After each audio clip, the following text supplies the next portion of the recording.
Canine distemper virus पर भी एक ब्रीफ डिस्कशन कर लेते हैं। तो ये वायरस एक सीवियर इन्फेक्शन होता है कार्निवोर एनिमल्स में, जिनमें ये गैस्ट्रोइंटेस्टाइनल, रेस्पिरेटरी या फिर सीएनएस या फिर कंजंक्टिवल मेम्ब्रेन्स ऑफ द आई को अफेक्ट करता है।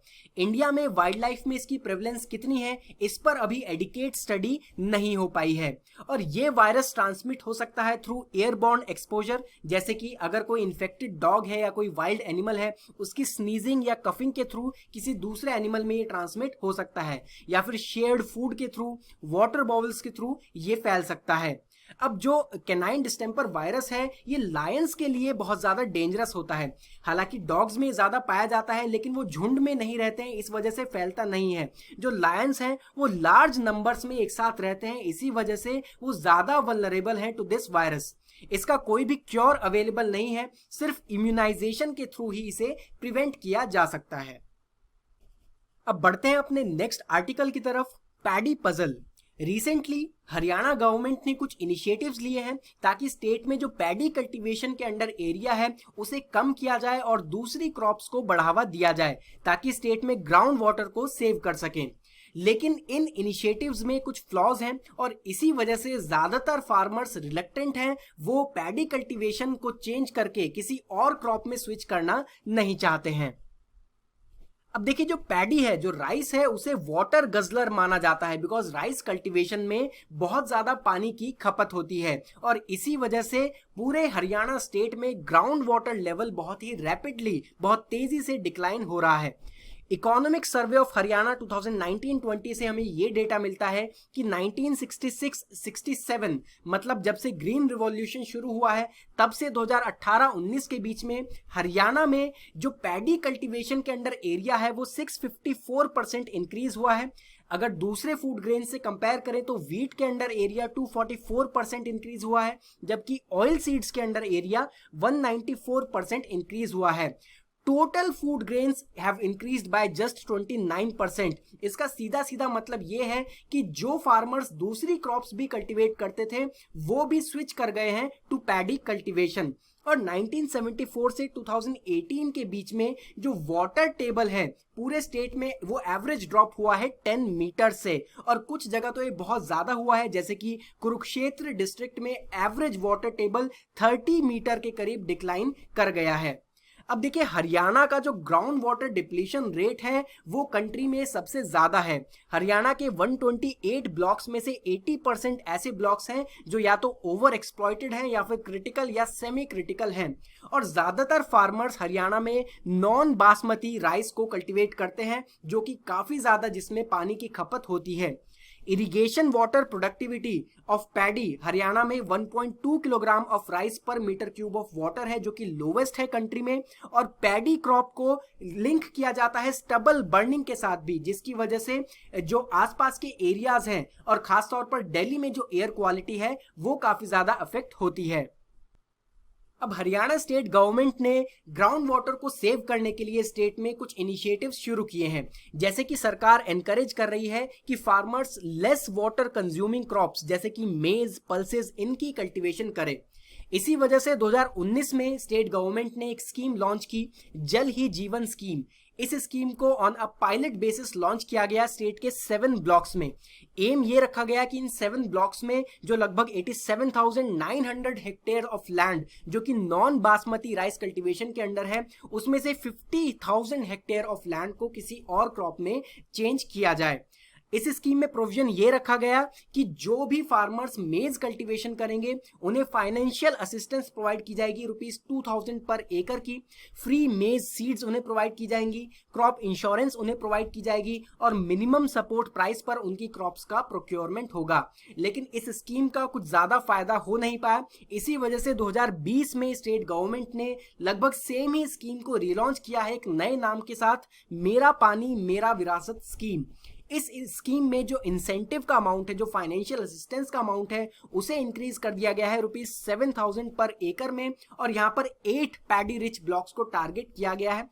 और प्रोविजंस ऑलमोस्ट सेम है। एक नया प्रोविजन ये ऐड किया गया है कि जो भी फार्मर्स, जो उनकी टोटल लैंड है, अगर वो 50% से या उससे कम लैंड में राइस कल्टीवेशन करेंगे और जो बची हुई लैंड है उसमें वो किसी और लेस वाटर कंज्यूमिंग क्रॉप को अगर वो ग्रो करेंगे, तो उसी केस में फार्मर्स को बेनिफिट्स मिल पाएंगे। बट इस स्कीम का भी कोई ज्यादा फायदा होता अब तक नहीं लग रहा है।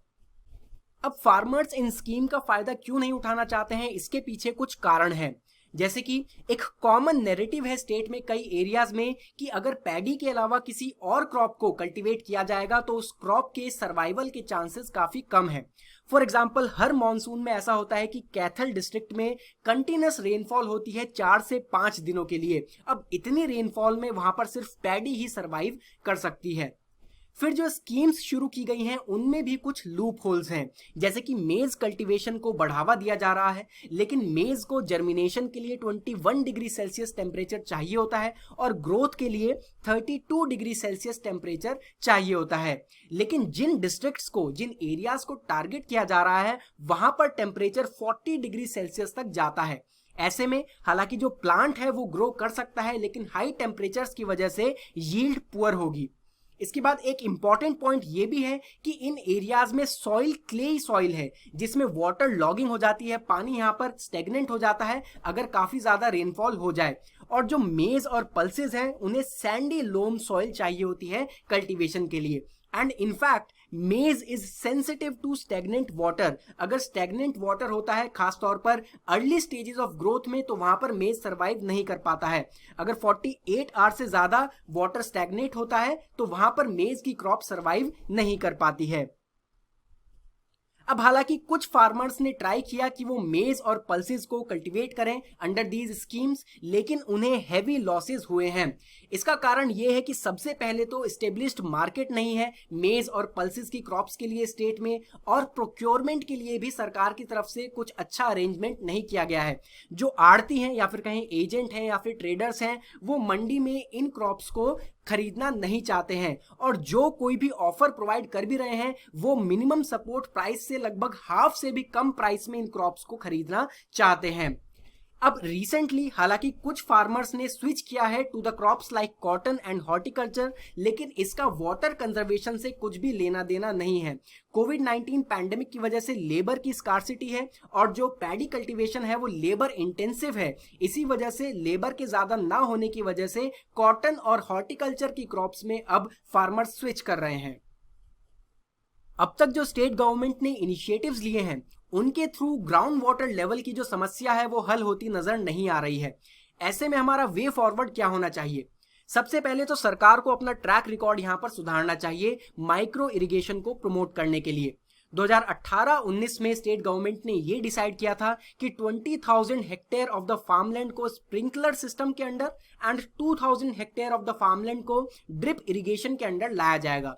लेकिन इकोनॉमिक सर्वे 2018-19 में ये पता चलता है कि 33.7% and 27.45% of the targets respectively he achieve हुए हैं। ऐसे में स्टेट गवर्नमेंट को एफर्ट्स यहां पर करने चाहिए कि इन टारगेट्स को अचीव कर पाएं, बिकॉज इनके थ्रू भी ग्राउंड वाटर को सेव किया जाता है। इसके बाद अगर सरकार सही में चाहती है कि मेज कल्टीवेशन को प्रमोट किया जाए, तो ऐसे में एक बेहतर पॉलिसी बनानी चाहिए मेज कल्टीवेशन को प्रमोट करने के लिए, और एक बेहतर प्रोक्योरमेंट सिस्टम भी बनाना चाहिए। मेज कल्टीवेशन को सिर्फ ऐसी जगह पर प्रमोट करना चाहिए जहां पर कम रेनफॉल होती है। साथ ही साथ गवर्नमेंट को मार्केट्स भी क्रॉप्स के लिए एस्टेब्लिश करने चाहिए, और कुछ इंडस्ट्रीज को भी सेटअप किया जाना चाहिए जैसे कि स्टार्च मैन्युफैक्चरिंग प्लांट्स। इन सब इनिशिएटिव्स के बाद ही ऐसा हो सकता है कि स्टेट में जो फार्मर्स हैं वो अपनी रिलेक्टेंसी को हटा करके दूसरी क्रॉप्स में स्विच हो पाए। अब बढ़ते हैं अपने नेक्स्ट आर्टिकल की तरफ, कैश ऑन डिलीवरी। हम सभी ने न्यूज में देखा है कि रिसेंटली कोविड-19 पैंडेमिक की वजह से वायरस के मास स्प्रेड को कर्ब करने के लिए जो सरकार ने नेशनल लॉकडाउन एनफोर्स किया, इसकी वजह से माइग्रेंट वर्कर्स को काफी ज्यादा तकलीफ का सामना करना पड़ा है। ऐसे में सरकार की तरफ से जो direct benefit transfer DBT schemes हैं, उन्होंने माइग्रेंट वर्कर्स को कुछ राहत पहुंचाई है। सबसे पहले जान लेते हैं कि कोविड-19 का इम्पैक्ट क्या हुआ है। स्टेट बैंक ऑफ इंडिया की Ecowrap research report release की गई अप्रैल 16 में। इसमें यह बताया गया है कि अप्रैल 16 तक इंडिया में 70% ऑफ द इकोनॉमिक एक्टिविटीज बंद हो चुकी थी। ज्यादातर जो कोविड-19 के केसेस हैं वो महाराष्ट्र, तमिलनाडु और दिल्ली में हैं, और यही वो स्टेट्स या यूटी हैं जो कि सबसे ज्यादा कंट्रीब्यूट करते हैं इंडिया की इकोनॉमी में।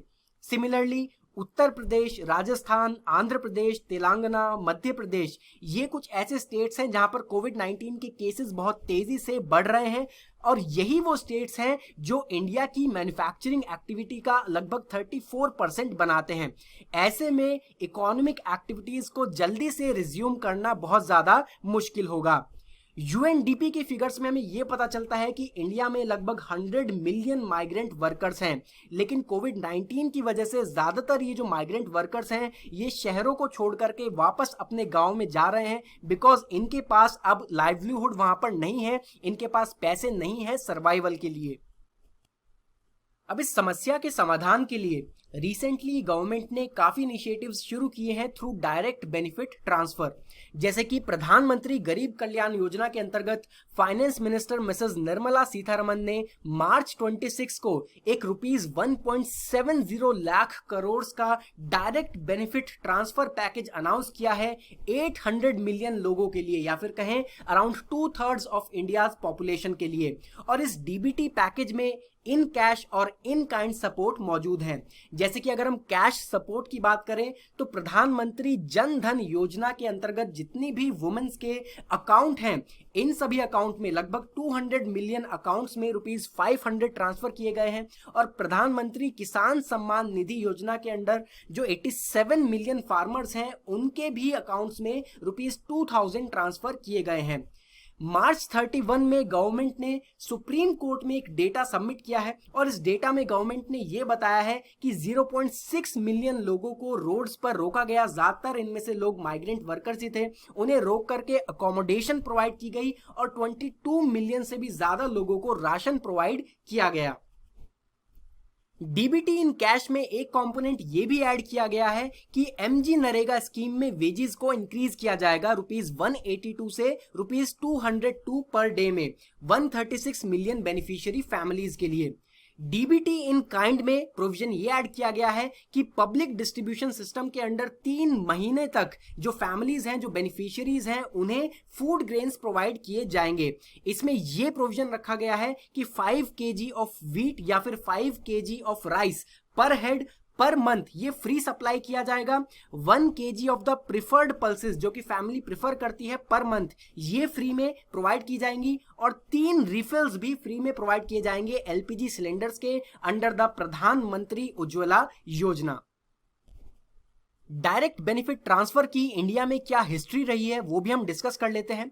तो इकोनॉमिक सर्वे 2010-2011 में पहली बार एक complete direct benefit transfer mode में ट्रांजिशन करने के लिए सजेशन दिया गया, ताकि जो स्कीम्स हैं उनके बेनिफिट बेनिफिशियरीज तक एफिशिएंसी के साथ प्रोवाइड किए जा सकें। फिर यूनियन बजट 2011-2012 में गवर्नमेंट ने एक टास्क फोर्स कॉन्स्टिट्यूट की, ताकि तरीके, वेज एंड मीन्स एक्सप्लोर किए जा सके कि किस तरह से डायरेक्ट बेनिफिट ट्रांसफर को इंप्लीमेंट किया जा सकता है, पर्टिकुलरली सब्सिडीज के लिए। जनवरी 1, 2013 में इंडिया में पहली बार डायरेक्ट बेनिफिट ट्रांसफर का इस्तेमाल किया गया 7 सेंट्रली स्पॉन्सर्ड स्कीम्स के लिए। साथ ही साथ डीबीटी मिशन को भी सेटअप किया गया in the erstwhile planning commission. इसके बाद इकोनॉमिक सर्वे 2014-2015 में जैम ट्रिनिटी को प्रपोज किया गया। जैम ट्रिनिटी का मतलब है जनधन बैंक अकाउंट, आधार वेरिफिकेशन के लिए और मोबाइल फोन्स ऑपरेशन के लिए। अब ये जो जैम ट्रिनिटी है यही बेसिस बनी है कि इंडिया में डायरेक्ट बेनिफिट ट्रांसफर सफल हो पाया है, और जो स्कीम्स हैं उनके बेनिफिट्स बेनिफिशियरीज तक पहुंच पा रहे हैं। डीबीटी की एक टाइमलाइन यहां पर देख लेते हैं। जनवरी 1, 2013 में पहली बार डीबीटी को रोल आउट किया गया। फर्स्ट फेज में 7 स्कीम्स को डीबीटी के अंडर लाया गया 43 डिस्ट्रिक्ट्स में पायलट प्रोजेक्ट बेसिस पर। इसके बाद 2014 में डीबीटी को पूरी कंट्री में एक्सपेंड कर दिया गया इन 7 स्कीम्स के लिए। 2015 में 34 स्कीम्स को डीबीटी के थ्रू इनके बेनिफिट्स प्रोवाइड किए जाने लगे। 2016 में 59 स्कीम्स हो गई, 2017 में 140 स्कीम्स हो गई। इस समय पर ईयर 2020 में 56 मिनिस्ट्रीज के अंडर 420 स्कीम्स ऐसी हैं जिनके बेनिफिट्स डायरेक्ट बेनिफिट ट्रांसफर के द्वारा लोगों तक पहुंचाए जा रहे हैं। अब जानते हैं कि डायरेक्ट बेनिफिट ट्रांसफर के एडवांटेजेस क्या हैं। पहला एडवांटेज है real time delivery of services. अगर सरकार डायरेक्टली किसी व्यक्ति के खाते में कुछ पैसे जमा कर रही है तो यहाँ पर यह कंफ्यूजन तो नहीं रह जाती है कि क्या उस व्यक्ति को वो बेनिफिट मिल पाया या नहीं। इसी वजह से पहला एडवांटेज है real time delivery of services. इसके बाद नेक्स्ट पॉइंट आ जाता है कि करप्शन के चांसेस कम होते हैं, बिकॉज इंटरफेरेंस नहीं होता है, बीच में कोई मिडल मैन या फिर कोई एजेंसी नहीं रह जाती है। और इसी वजह से एक्सक्लूजन या इंक्लूजन के एरर भी नहीं होते हैं, बिकॉज डायरेक्टली बेनिफिट को ट्रांसफर किया जा रहा है। सर्विस डिलीवरी मैकेनिज्म में एफिशिएंसी आती है। जो एंसिलियरी कॉस्ट होती है जो कि मिडल मैन में लगती थी या फिर एजेंसीज के थ्रू बेनिफिट प्रोवाइड करने में लगती थी, वो कम हो गई है। साथ ही साथ डिजिटाइजेशन का इस्तेमाल किया जा रहा है, इस वजह से पूरे सिस्टम में ट्रांसपेरेंसी और अकाउंटेबिलिटी भी आई है। बट ऐसा नहीं है कि डीबीटी में कुछ चैलेंजेस नहीं है, कुछ चैलेंजेस भी हम यहां पर फेस कर रहे हैं, जैसे कि इनएफिशिएंट पीडीएस सिस्टम। अब देखिए, पीडीएस सिस्टम में जो लोग हैं उनको in kind direct benefit transfer provide किया जाता है। अब यहां पर कई बार ऐसा देखा गया है कि जो कंसर्न्ड पॉपुलेशन है, जो असली में बेनिफिशियरीज हैं, उन तक ये बेनिफिट्स प्रोवाइड नहीं किए जा रहे हैं और करप्शन के, डिलेज के भी काफी ज्यादा केसेस देखे गए हैं डिलीवरी में। फिर सेकंड चैलेंज आ जाता है इनएडिकेट बैंकिंग इंफ्रास्ट्रक्चर, और ये प्रॉब्लम ज्यादातर रूरल एरियाज में है जहां पर बैंकिंग इंफ्रास्ट्रक्चर मौजूद नहीं है। अब बिना बैंकिंग इंफ्रास्ट्रक्चर के जो बेनिफिट्स हैं वो बेनिफिशियरी तक नहीं पहुंचाए जा सकते हैं। और थर्ड इंपॉर्टेंट चैलेंज आ जाता है आइडेंटिफिकेशन ऑफ बेनिफिशियरीज, और यही सबसे बड़ा चैलेंज है डायरेक्ट बेनिफिट ट्रांसफर में कि बेनिफिशियरीज को कैसे आइडेंटिफाई किया जाए। हालांकि आधार कार्ड का इस्तेमाल किया जा रहा है, लेकिन ये भी कोई फुल प्रूफ सॉल्यूशन नहीं है। कई बार ऐसा देखा गया है कि फर्जी आधार कार्ड लोग बना लेते हैं बेनिफिट्स को अवेल करने के लिए। कई बार ऐसा होता है कि जो बायोमेट्रिक ऑथेंटिकेशन है वो फेल हो जाता है, जिसकी वजह से बेनिफिशियरी को जो बेनिफिट मिलना चाहिए वो नहीं मिल पाता है। अब डायरेक्ट बेनिफिट ट्रांसफर को और ज्यादा बेहतर बनाने के लिए वे फॉरवर्ड क्या है। सबसे पहले तो जो पीडीएस सिस्टम में इश्यूज हैं उन्हें एड्रेस करना चाहिए, तो सरकार को स्टेप्स लेने चाहिए करप्शन और डिलेज को एलिमिनेट करने के लिए। इसके बाद जो रिमोट एरियाज हैं, जो रूरल एरियाज हैं, वहां पर ज्यादा से ज्यादा बैंकिंग इंफ्रास्ट्रक्चर हमें क्रिएट करने चाहिए। सबसे इंपॉर्टेंट है अवेयरनेस जनरेट करना। जब तक लोग जागरूक नहीं होंगे तब तक वो डीबीटी के एडवांटेजेस को अवेल नहीं कर पाएंगे। साथ ही साथ जो डिजिटल टेक्नोलॉजीज रिलेटेड हैं डायरेक्ट बेनिफिट ट्रांसफर के साथ, इन डिजिटल टेक्नोलॉजीज के बारे में भी लोगों को एजुकेट करना चाहिए। ग्राम पंचायत को भी हम एम्पावर कर सकते हैं कैपेसिटी बिल्डिंग के थ्रू, ताकि जो बेनिफिशियरीज हैं उनकी लिस्ट में इंक्लूजन या एक्सक्लूजन एरर्स ना आए। और साथ ही साथ एक सोशल ऑडिटिंग फ्रेमवर्क को भी हम इंट्रोड्यूस कर सकते हैं पूरे पब्लिक सर्विस डिलीवरी मैकेनिज्म में, बिकॉज अगर ऑडिटिंग होगी तो उसके बाद ये पता लग पाएगा कि क्या सरकार जितना पैसा खर्च कर रही है उतने पैसे के बेनिफिट भी लोगों को मिल पा रहे हैं या नहीं। अब बढ़ते हैं अपने नेक्स्ट आर्टिकल की तरफ, the great digital divide. Article की शुरुआत में बताया गया है कि 24 मार्च 2020 को नेशन वाइड लॉकडाउन इंडिया में अनाउंस किया गया था। इसके साथ ही स्कूल्स को ये ऑर्डर्स दिए गए कि उन्हें ऑनलाइन क्लासेस होल्ड करनी है सोशल डिस्टेंसिंग मेंटेन करने के लिए। ऐसे में इंडिया का जो ग्रेट डिजिटल डिवाइड है, अर्बन और रूरल एरियाज के बीच में जो डिजिटल डिवाइड है वो एक्सपोज हो गया है। और एजुकेशन तो बस एक ही फील्ड है, इसके अलावा वेरियस सर्विसेज हैं जैसे telemedicine, banking, e commerce, e governance etcetera, जो कि लॉकडाउन फेज में सिर्फ इंटरनेट के थ्रू ही इन्हें एक्सेस किया जा सकता है। बल्कि जो डिजिटल सेक्टर है वो एकमात्र ऐसा सेक्टर है जिसने तरक्की की है लॉकडाउन फेज में। इस वजह से एक लार्ज सेक्शन इंडियन सोसाइटी का ऐसा है जो इन सभी सर्विसेज को अवेल नहीं कर पा रहा है because of the digital divide in India. अब डिजिटल डिवाइड से रिलेटेड कुछ की स्टैटिस्टिक्स हम डिस्कस कर लेते हैं। तो telecom regulatory authority of India ने रिसेंटली जून 2020 में ही एक मंथली रिपोर्ट रिलीज की है।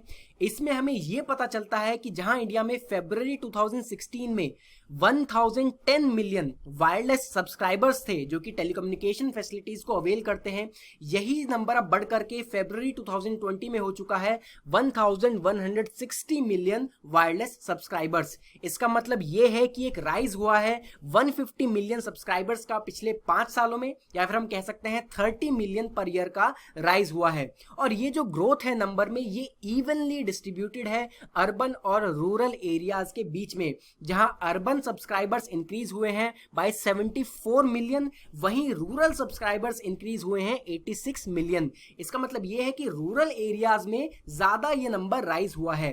लेकिन ये जो ग्रोथ है ये इंडिकेट करती है सिर्फ rise in basic telecommunication facility, जैसे कि मैसेज करना या फिर कॉल करना।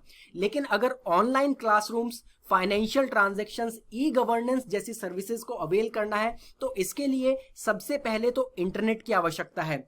इसके बाद एक इंटरनेट इनेबल्ड डिवाइस की आवश्यकता है, जैसे कि फोन, टैबलेट या फिर कंप्यूटर, और साथ ही साथ एबिलिटी की भी जरूरत है इन डिवाइसेस को ऑपरेट करने के लिए। अगर ये तीनों चीजें नहीं है तो इन सर्विसेज को अवेल नहीं किया जा सकता है।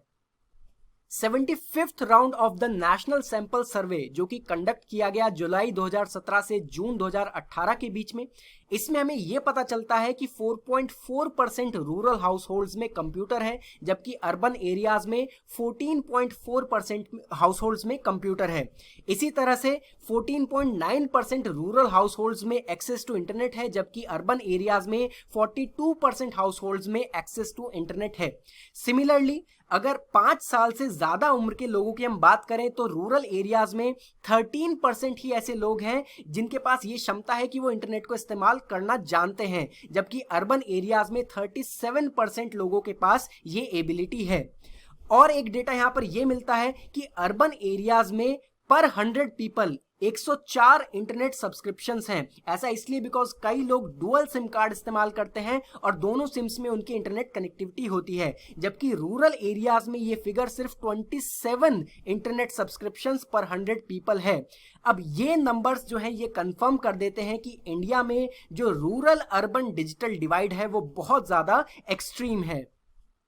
अब ये डिजिटल डिवाइड इंडिया में सिर्फ रूरल और अर्बन एरियाज के बीच में ही सीमित नहीं है, जेंडर और रीजनल डिस्पैरिटी भी इंडिया में काफी ज्यादा है। For example mobile gender gap report 2020 में हमें यह पता चलता है जहां 79% मेन इंडिया में मोबाइल फोन ओन करते हैं, वहीं ये नंबर वुमेन के लिए 63% है। इसी तरह से मोबाइल इंटरनेट यूजर्स में भी जो जेंडर गैप है इंडिया में वो 50% है। स्टेट्स के बीच में भी डिफरेंस काफी ज्यादा है। फॉर एग्जांपल हिमाचल प्रदेश ये एक ऐसा स्टेट है इंडिया में जहां पर रूरल और अर्बन एरियाज में ही परसेंटेज ऑफ पीपल जिनके पास एक्सेस टू इंटरनेट है ये सबसे ज्यादा है। उत्तराखंड में ऐसे लोगों की परसेंटेज सबसे ज्यादा है अर्बन एरियाज में जो कंप्यूटर ओन करते हैं, जबकि केरला वो स्टेट है जहां पर सबसे ज्यादा percentage of people rural areas में कंप्यूटर्स ओन करते हैं। और केरला ओवरऑल ऐसा स्टेट है इंडिया में जहां पर रूरल और अर्बन एरियाज के बीच में जो इंटरनेट यूजेज का और कंप्यूटर एक्सेस का जो डिफरेंस है वो लीस्ट है। अब इस डिजिटल डिवाइड को खत्म करने के लिए इंडिया में कुछ इनिशिएटिव्स भी गवर्नमेंट ने लिए हैं। फॉर एग्जांपल 2014 में नेशनल डिजिटल लिटरेसी मिशन को लॉन्च किया गया। इसमें यह टारगेट रखा गया कि 18 मंथ्स में कुछ सेलेक्टेड डिस्ट्रिक्ट में 1 मिलियन लोगों को ट्रेन करना है डिजिटल लिटरेसी के लिए। इसी के बाद सेम ईयर में डिजिटल साक्षरता अभियान को भी लॉन्च किया गया, एडिशनल 4.2 मिलियन लोगों को अगले 4 सालों में ट्रेन करने के लिए। 2015 में इंडिया में डिजिटल इंडिया कैंपेन को लॉन्च किया गया और इसके अंतर्गत वेरियस स्कीम्स हैं जो लॉन्च की गई हैं, जैसे कि 2017 में प्रधानमंत्री ग्रामीण डिजिटल साक्षरता अभियान को लॉन्च किया गया है, जिसका एम ये है कि रूरल एरियाज में 60 मिलियन हाउसहोल्ड्स को डिजिटल लिटरेसी में ट्रेन किया जाएगा। इसी तरह भारत नेट प्रोजेक्ट को भी फेजेस में इंप्लीमेंट किया जा रहा है। इसका एम ये है कि 2,50,000 ग्राम पंचायत को इंडिया में 100 Mbps कनेक्टिविटी के साथ जोड़ना है। तो काफी सारे इनिशिएटिव्स गवर्नमेंट ने शुरू किए हैं, बट सब डिपेंड करता है प्रॉपर इंप्लीमेंटेशन के ऊपर। जब तक इन इनिशिएटिव्स का प्रॉपर इंप्लीमेंटेशन नहीं होगा तब तक ये डिजिटल डिवाइड इंडिया में खत्म नहीं हो सकता है। अब बढ़ते हैं अपने नेक्स्ट आर्टिकल की तरफ, मोबिलिटी रीडिफाइंड। इस आर्टिकल में बताया गया है कि कोविड-19 पैंडेमिक प्रोबेबली ये हमें लास्ट चांस प्रोवाइड कर रहा है अपने पब्लिक ट्रांसपोर्ट को रिफॉर्म करने के लिए, ताकि इंडिया में वॉकिंग और साइकिलिंग को प्रमोट किया जा सके। पहले जान लेते हैं कि कोविड 19 का इम्पैक्ट क्या हुआ है पब्लिक ट्रांसपोर्ट के ऊपर। तो जो लोग ट्रांजिट स्टॉप्स और नोड्स को विजिट करते थे पब्लिक ट्रांसपोर्ट के लिए, इन विजिट्स में काफी ज्यादा गिरावट आई है because of the Covid 19 pandemic. जब कंप्लीट लॉकडाउन फेज था उस समय पर तो पब्लिक ट्रांसपोर्ट को ही बंद कर दिया गया था, लेकिन पोस्ट लॉकडाउन पीरियड में भी जो पब्लिक ट्रांसपोर्ट है जैसे कि बसेस, इनमें लो ऑक्यूपेंसी चल रही है। ऐसा इसलिए बिकॉज लोग अभी डर रहे हैं, वो पब्लिक ट्रांसपोर्ट का इस्तेमाल नहीं करना चाहते हैं ताकि वो इस संक्रमण से बच पाए। ऐसे में जो बस ऑपरेटर्स हैं खासतौर पर, उन्हें काफी ज्यादा लॉसेस हो रहे हैं। कोविड 19 पैंडेमिक ने किस तरह से हमारी एक्टिविटीज को चेंज किया है वो हम इस ग्राफ से समझ सकते हैं।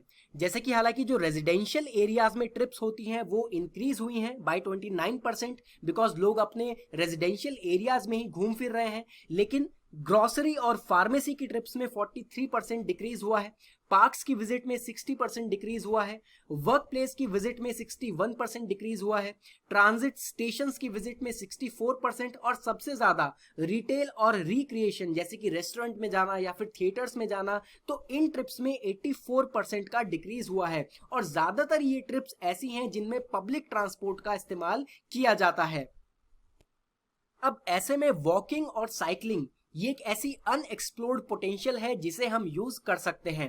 जैसे कि फिजिकल डिस्टेंसिंग नॉर्म्स को मेंटेन करने के लिए, कॉन्टैक्ट फ्री ट्रांसपोर्ट के लिए वॉकिंग और साइकिलिंग सबसे अच्छा उपाय है। तो अगर कंट्री में वेरियस सिटीज में साइकिलिंग और वॉकिंग के लिए इंफ्रास्ट्रक्चर बनाया जाएगा शॉर्टर ट्रिप्स के लिए, तो इससे हम एक बहुत बड़ा डिफरेंस देख पाएंगे।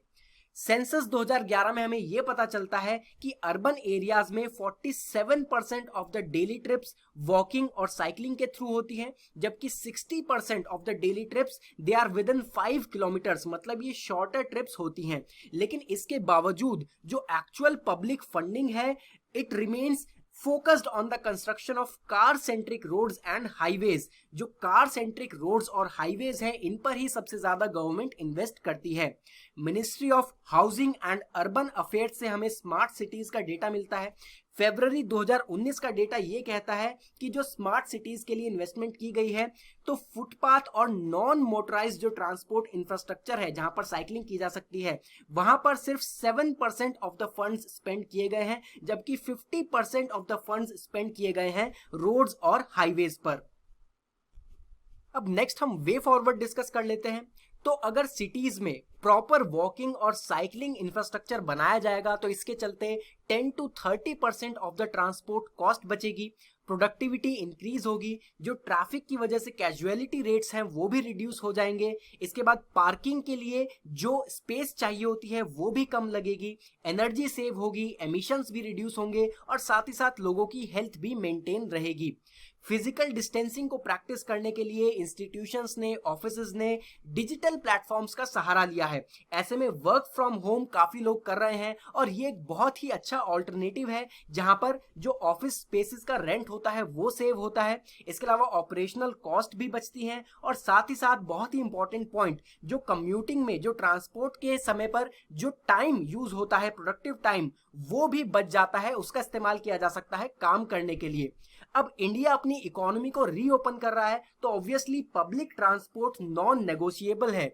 यहाँ पर पब्लिक ट्रांसपोर्ट को हम पूरी तरह से डिनाई नहीं कर सकते हैं, सेफ एक्सेस इसकी होनी जरूरी है। लेकिन साथ ही साथ कोविड 19 पैंडेमिक ने यहाँ पर री एम्फेसाइज कर दिया है कि हमें जरूरत है ट्रांसपोर्टेशन सिस्टम्स में इक्विटी की, और इसी वजह से हमें साइकिलिंग और वॉकिंग को भी प्रमोट करना चाहिए।